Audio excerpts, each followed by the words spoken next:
crucial to maintain such support, and all this will help curb Putin's appetite for aggression. And one more thing. We have strong warning regarding the irreversibility of Ukraine's movement towards NATO. Every step truly brings us closer to membership. We are doing and will continue to do everything to ensure that the day comes when Ukraine is invited and becomes a NATO member. And I am confident we will achieve this. Thank you for your attention. Thank you for your support. Thank you. Yes. Slava Ukraini.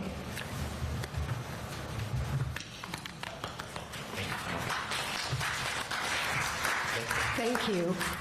We have very limited time, so we're only going to take 3 questions because we have to have the NUC start very soon, after which, of course, there will be a statement and there will be another opportunity to engage with the media. I'll start with Reuters.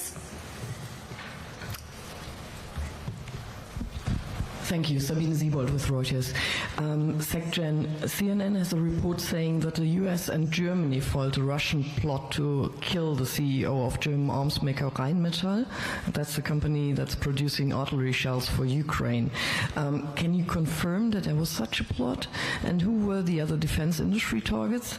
And what measures will NATO take in response to this? And President Zelenskyy, if I may, another summit is coming to a close and NATO has still not offered a political invitation to Ukraine to join. Do you see this as a defeat? And the second question, Russia has been slowly advancing in these 4 months. When are you going to stop Russia's troops? Thank you.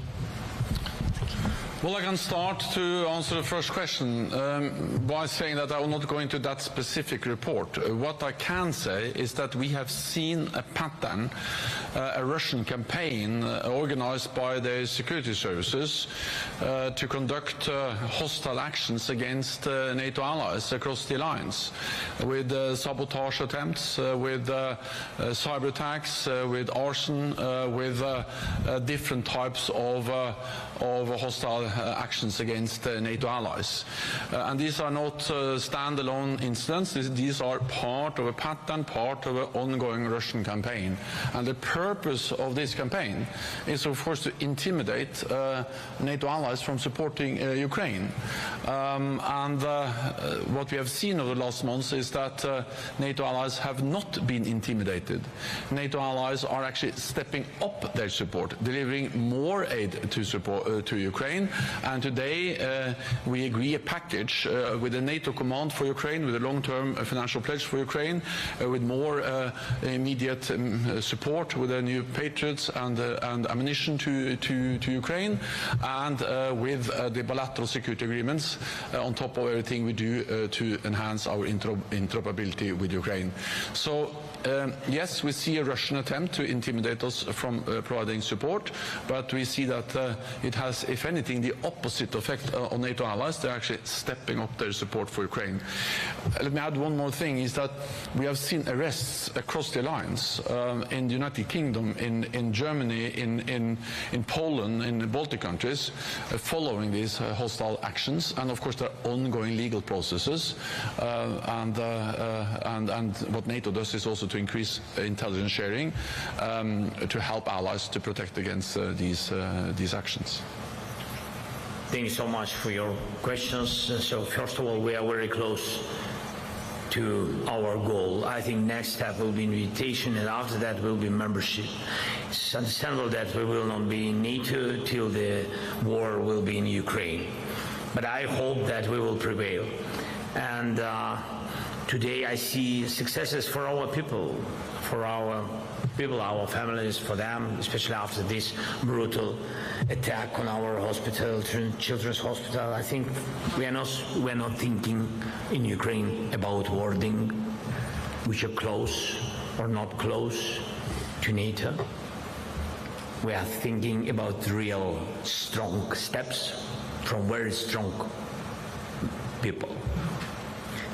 And we had this speaking about the war, you can't even sometimes use the word success, because success is no war in your country, in your life. Success when you don't lose your family, That is success. And to survive and to win this war, it will be. That will be a real success for us. And I think we have to stop speak that for Ukraine, the membership in NATO, this is success. I think this is success for both of us. We strengthen NATO. We're strong guys. We have strong army. And we are fighting against this tyrant, Putin.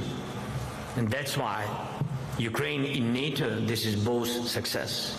But for today, when we speak about very concrete successes, this is success what gives us possibility to live. Patriots, other IRIS-T Hawks. I didn't tell all these details, how many different countries and how many different systems we can have. So for us, it's to push them quicker, to have them quicker in Ukraine. That is a success for us for today. Be very honest with you. Thank you. Thank you. Okay, one question, please, because we're very short on time. Interfax Ukraine. Thank you. Irina Sommer, News Agency Interfax Ukraine here. Question regarding use of allied weapon to hit target on Russian territory. Can we expect that finally limitation and restriction will be lifted and Ukrainian will be able to prevent future attack on civilians and children in hospitals? Thank you. I think it's important to remember what this is. This is a war of aggression launched by Russia against a democratic, friendly neighbor, Ukraine. Russia invaded Ukraine. That's a blatant violation of international law. And according to international law, Ukraine, of course, has the right to self-defense. NATO allies have the right to help and uphold Ukraine's right of self-defense without becoming party to the conflict. And the right of self-defense includes also the right to strike legitimate military targets on the territory of the aggressor, Russia. And therefore allies have reduced, some allies have not imposed any restrictions at all. It varies a bit between allies, but allies have reduced the restrictions on the use of the weapons delivered to Ukraine. And this has enabled Ukraine to strike legitimate military targets on the territory of Russia. I think it's also important to understand that in the beginning of the war, or actually until quite recently, most of the fighting took place on Ukrainian territory. The front lines were inside Ukrainian territory, so to hit military targets on the other side was to hit Russian military installations on Ukrainian territory. But since Russia opened a new front in Kharkiv, the front line and the borderline is more or less the same. So the only way to hit military targets, missile launchers or airfields which are conducting attacks against Ukraine is to hit military targets on Russian territory, because the front line and the borderline is more or less the same. And therefore I welcome that allies have loosened their restrictions, and there is no doubt that Ukraine has the right to use weapons. They have received their own weapons, but also weapons that have been donated by allies to hit legitimate military targets on Russian territory. Okay, last one to the BBC. Thank you very much, Jonathan Beale. President Zelenskyy, first of all, have allies loosened restrictions on long-range weapons being used inside Russian territory to hit Russian military targets, or are there countries that are still not doing enough on that? And then separately, I'd like to ask you, you were recently visited by Viktor Orban, who then went to President Putin. Today we hear Viktor Orban is meeting President Trump. Are you worried he's doing backroom deals without you knowing what's going on? And then I'd like to ask the Secretary-General the same thing. Did you know he was going to see Trump? Do you know what he's going to talk about? And then just finally, Secretary-General, on the decision by the US, the agreement between the US and Germany to allow long-range weapons, US weapons, to go into Germany from time to time. Is that likely to antagonize Russia, or do you think it is a smart move? And if so, why? Thank you. Me? Okay, thanks so much. First of all, answering on your question, first part of your question and previous questions of the lady. So, we, of course, if we want to win, if we want to prevail, if we want to save our country and to defend it, we need to lift all the limitations. I spoke about it with partners, with UK leader, with United States President, with Secretary, all of that. And I will rise up this topic with very concrete facts. We understand where they stay. We understand from what military base they attack us. And if they attacked us and killed our children in the hospital, that is a crazy question why we can't answer and attack this, especially this person, this military base, where from these guided bombs from jets or missile came, targeted us, killed our children. So for me, that's not rhetoric.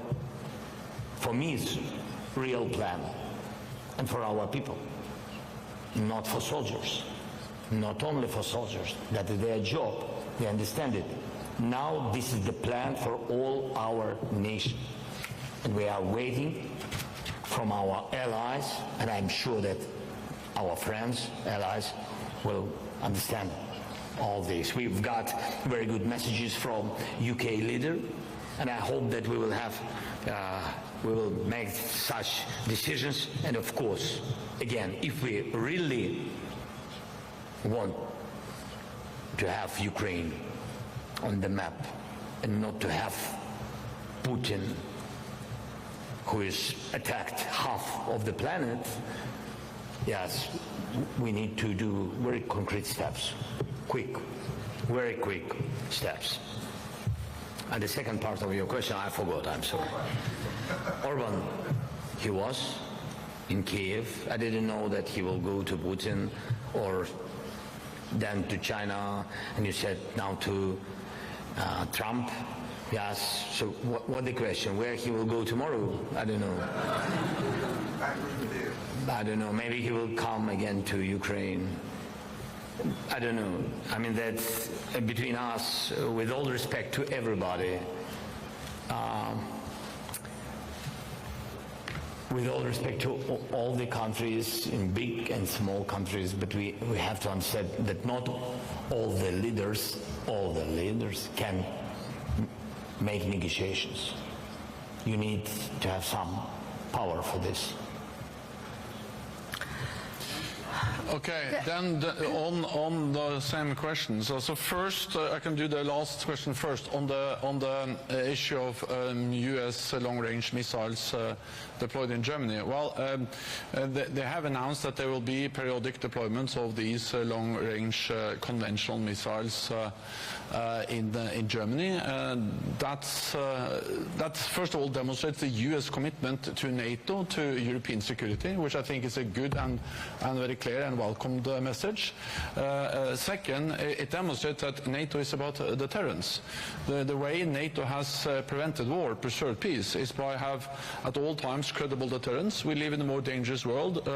We have seen the aggressive actions by Russia against Ukraine, and therefore we have stepped up our conventional presence. We have strengthened our collective defense, and periodic deployments of U.S. long-range missiles in Germany is part of that picture, and something I welcome. Then on different meetings conducted by different allied leaders and also the Hungarian Prime Minister, different allied leaders meet different political leaders and also sometimes meet opposition leaders in different countries.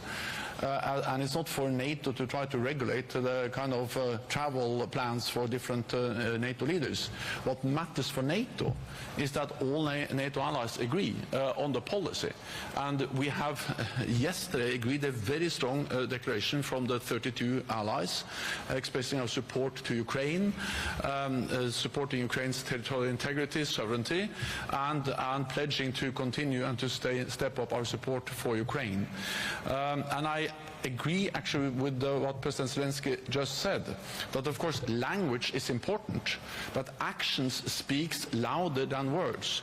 So of course the language on membership, the irreversible path to membership, is important, but in many ways what we do concretely together to support Ukraine is even more important. And the fact that we now are stepping up the provision of air defense systems, that enables Ukraine to prevail, and the only way for Ukraine to become a member is that Ukraine prevails as a sovereign independent nation in Europe.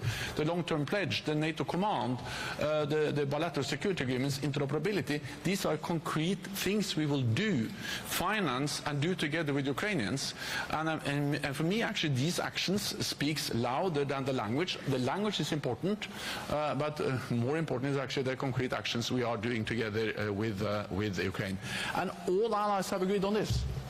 So that matters. That's the language from NATO, regardless of which leaders in opposition or in position different NATO prime ministers or presidents meets. That doesn't undermine or reduce the importance of what we have agreed. Yeah? Okay, thank you, Secretary General. Thank you, President Zelenskyy. We will see you all after the NATO-Ukraine Council. Thank you so much. Thank you so much. This is the hero. No.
Принципы